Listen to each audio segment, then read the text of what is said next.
Hello, and welcome to my YouTube channel.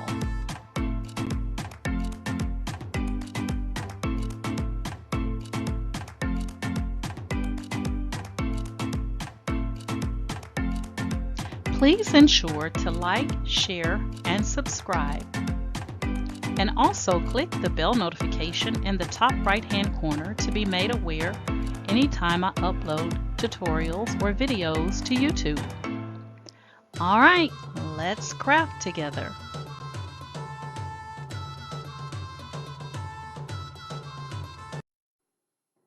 Hey guys, it has been over 3 weeks since I have did a video tutorial or crafted anything, and that's because I was in the process of moving.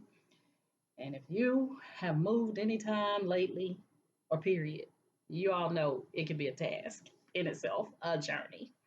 All right, so I am now no longer crafting from my dining room. I now have a designated crafting space. So I have my um, printers now where I can have direct access to them along with my heat press and everything set up over there. And I am excited about it. Okay. So today is my first time in over 3 weeks crafting anything. So don't think I forgot about y'all because I didn't. I thought about you daily because y'all know I love my subscribers. All right, so today I am here and I am going to be crafting. I'm going to be sublimating on a 12 by 16 aluminum sublimation blank. And I've done sublimation on the aluminum blanks before, but they were smaller. But this time I wanted the larger ones so that I can put them on my walls and create like a collage of art that I've created. So I'm going to give you two cons about these sublimation aluminum blanks, and so that you'll know if you decide to order them. I will link them to my Amazon store in the description here. But the first one is that when you get them, sometimes you may find that they got little bends in the corners, and you have to be very careful with getting those bends out because you don't want to ruin the blank because they can easily scratch the sublimation coating that's on here. Like this one is already bent, as you can see, and right there. If you're going to try to get those bends out, guys, I will highly recommend you play around with it from the back side and not the front side because you don't want to, again, scratch your aluminum with the sublimation coating on there. The other thing is that they're really thin, as you can see. Now, some people say paper thin. I don't think it's like really paper, but it is thin. I can see that being a problem if you wanted to use these for photographs that you're going to be, or image family photos or something like that, they're going to put around your place because once you put them up like that, you can see they're just going to bend backwards. Okay. But I'm going to have them up on the wall, so that's not an issue for me. Other than that, these things are amazing for sublimation because they're so glossy and the colors are so vibrant on these. So I highly recommend them. That's why I went from a smaller size to a 12 by 16. 12 by 16 was it for me. Okay. Now you can see there is a blue plastic film on top. That's blue for a reason. It's just a reminder that you have to peel that coating off or peel this plastic film off before you sublimate onto it. Okay. We're going to be using my 16 by 24 heat press, and we're going to be sublimating at 360 Fahrenheit, which is about 182 Celsius for 120 seconds. Okay. I'm going to also be using my A-sub. Y'all know I love A-sub. I'm going to be using my A-sub paper that I purchased from a local supplier here, American HTV Supply, here off of Harry Hines, which is, I don't know how new the story is, but I've always been at Aviva or Join US or Join Us, however you say it. But they're a new supplier here in Dallas, Texas, as far as I know. But I purchased this 13 by 19 directly from them. And I did check the pricing on Amazon, so they were about the same. The good thing is I don't have to worry about shipping and waiting for it to arrive and all that good stuff. I can just go in the store at any time and purchase it when I want to. I'm going to be using the 13 by 19 because I want full coverage on my 12 by 16. I'm going to be uploading an image that I created in Midjourney because I want to do a collage of art that I created. So I'm going to upload that image into Microsoft PowerPoint, print it out on my Epson Workforce 7720, and then I'm going to sublimate it on my 16 by 24 heat press. All right. One question I do want to answer that I get a lot is if you change your inkjet printer over to sublimation, and I'm talking about an Epson printer that can be changed over, um, do you still have to have an inkjet printer? Yes, you do. So that is the reason I have two printers here. The black one is my sublimation, and then the beige one is my inkjet. So if you still want to be able to do, other print projects that's not sublimation, you will need an inkjet printer. Okay, so that's to answer that. The other thing is, some people are afraid that they're going to void their warranty and all that good stuff. Yeah, you do void your warranty when you purchase the Epson printer and you change it over to from inkjet to sublimation. The warranty is null and void. Okay, so I'm going to go ahead and put that out there. So I would highly recommend that if you purchase an Epson printer to change over to sublimation, go ahead and get rid of that ink. Do not put that ink in your printer, because you rather take the hit on not using that ink than putting that ink in your inkjet printer, then changing it over to sublimation and having issues. Because I've heard some horror stories, and I can't help you with it because I took my ink. I mean, I still have the ink, but I'll probably never use it. But I never put it in my inkjet printer. I never put it in the Epson. Okay. All right. So without further ado, guys, let's get crafting my new place and my new space. All right. All right, guys. Here we are inside Microsoft PowerPoint. So the first thing I'm going to do is I'm going to go ahead and set my slides up for a 13 by 19, which is the size of my A-sub paper. So I'm going to go to Design here. And over on the right, I'm going to select Slide Size, Custom Slide Size. And I'm going to change this to a width of 13 and a height of 19. Let's go back here. There we go, 13 by 19. And I'm going to leave it in the portrait position for the slide. The notes we're not using, so that doesn't matter. And we're going to hit OK. And you're going to select Ensure Fit. And so this is going to be now your 13 by 19 paper size, okay? You want to right click and select Layout and select Blank, and that's going to remove the borders that you saw initially on your slide. All right, so now that we have our slide size all together, we're now going to go ahead and insert our image. Now I've copied my image and I'm just going to go ahead and paste it, but wherever you have it, you would just insert picture, this device, and then you would locate that image wherever you have it on your computer, okay? So I already have mine here. So what I'm going to do is my image, I want it to be a 12 by 16, okay? So what I'm going to do is I'm going to right click on the image and select size and position. And I'm going to change the height to, I'm going to do about 12.2 just to make sure that it's large enough. And then, 16.2. And then I'm going to do a width of 12.2. Okay. And then you want to unlock, you want to remove or deselect the lock aspect ratio and the relative to original picture. You want to remove that so that you can get that full sizing. So let me go back here, 12, height 16.2, and width is 12.2, okay? So now this is what your, you can make sure that when you put this on your aluminum blank that you have it large enough to where it covers the full blank, okay? The next thing you want to do is you want to mirror this image, and you're going to do that by actually coming up here to, we're going to click on our image again, and we're going to go to Picture Format, and we're going to select this little arrow right here, which is to rotate your object. And you're going to click that down arrow and select Flip Horizontal, okay? And now all you have to do is just go ahead and print your image out. So for me, I would go File, Print, and I only want to print this one slide. So I'm going to select Print Current Slide. I'm going to change this to my my Epson workforce 7720, which is here.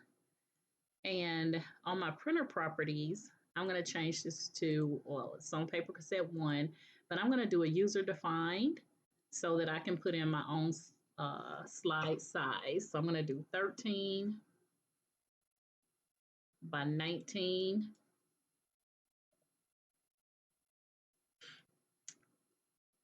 Okay. And we're going to go ahead and it's in inches and we're going to hit OK. And I'm going to make sure that my quality on more settings is all the way over to the far right. And on more options, I always deselect high speed. I don't want that selected. And then I'm just going to hit OK. I'm going to go ahead and get this printed out. Now that I've shown you how you can print this out in Microsoft PowerPoint, I'm going to go ahead and get this printed out, and then we're going to get ready to sublimate it. All right, guys, so I have my image now printed out in the reverse direction. So we're going to go ahead. My heat press is set at 360 for 120 seconds. So you want to make sure that you do not handle this without any gloves on when it's done, because it's going to be super hot. I'm just going to use my weeding tool to help me peel up this blue little film here. And be careful so you don't scratch or blank. You can see that film is coming off. So if you do not pull this film off, guys, you will be sublimating to the blue film and not your sublimation blank.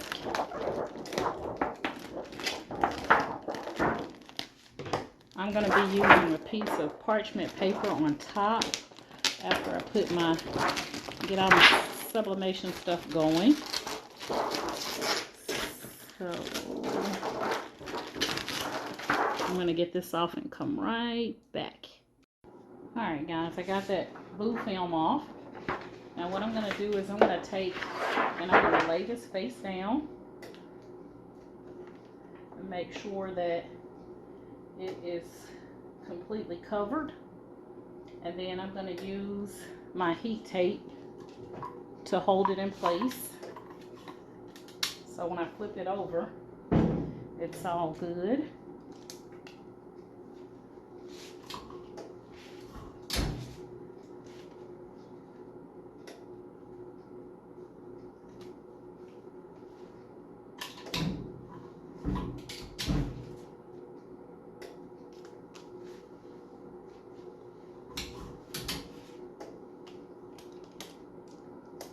And we're going to flip it over. I'm going to use a piece of parchment paper on top. And again, we're going to sublimate this at 360 for 120 seconds. All right. So I'm going to go ahead and let it do its thing, and then I'll come back and we'll do the reveal together. All right, we got about 4 seconds.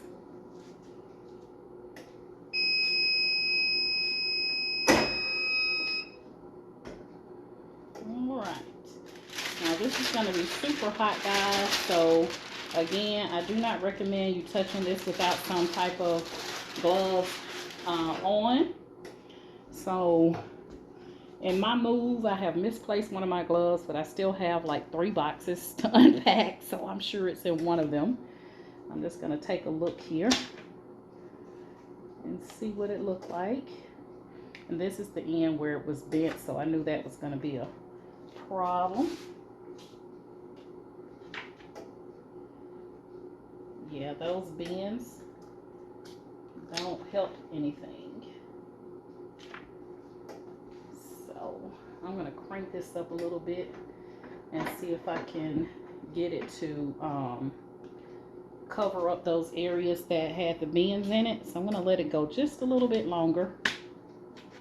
Right there, you guys can see it right here. So I'm going to see if I can get that covered. If I can't, I'll use my sublimation pins to cover that up, but we'll see what happens. All right, so give me a moment and I will come right back. All right, guys, let's see what we have here. I'm going to go ahead and cut my press off, but this baby is going to be super hot. You can always tell if you got a good sub if your ink starts to bleed through.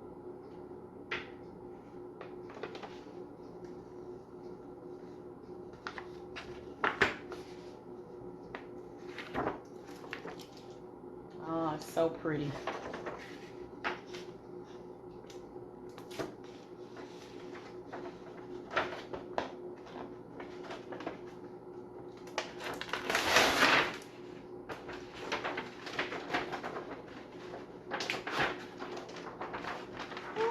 Can't wait to hold it up, guys. It turned out amazing.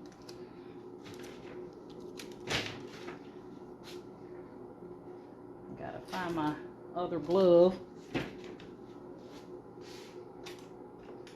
looks like I missed a little bit of that bottom, but I have some sublimation pens that I will use on there. Look at that. Amazing. Look at that shine, y'all.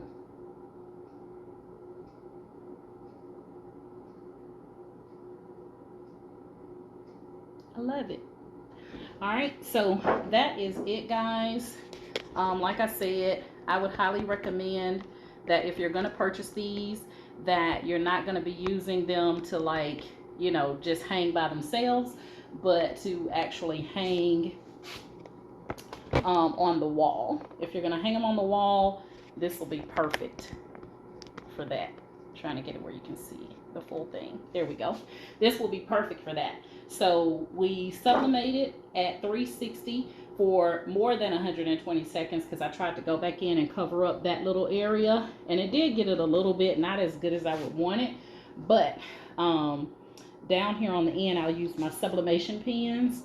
When I find them, I'll use that black to see if I can cover that little white strip up right there. But overall, it turned out amazing. And again, this is an image that I created using prompts or text in Midjourney, and I absolutely love it. So I think that's going to look really nice on my wall with my other art images that I'm going to create. So if you want to try this, I will have the link to the blanks in the description so that you can get this size and from this supplier specifically. Okay. All right, guys, that's it. That's my story. I'm sticking to it. I'm glad to be back in my crafting space now, and look for more to come. All right. So if you're currently in my Facebook group, Candoris's Cricut and Creative Crafters, I want to thank you guys so much for following me via Facebook. If you would like to join my Facebook group, it will be linked in the description of this video tutorial. Also, you do have to agree to the Facebook group rules. And if you are currently subscribed to my YouTube channel, I want to thank you guys so much for the love and support that you show via YouTube. I'm almost at 13,000 subscribers. I have over 450 video tutorials on all different types of crafting projects, guys. So if it's something that you want to know how to do, I'm pretty sure I've covered some of it at some point in time during my journey here on YouTube. All right. And if you're not currently subscribed to my YouTube channel, then please like, share, and subscribe to my YouTube channel. And guys, leave me comments. It lets me know what I'm doing good, what you like, what you would like to see. And I do try to respond to everybody. All right. That's it, guys. That's my story. I'm sticking to it. You guys know my motto is each one reach one so that each one can teach one. And you guys have an amazing day. Bye.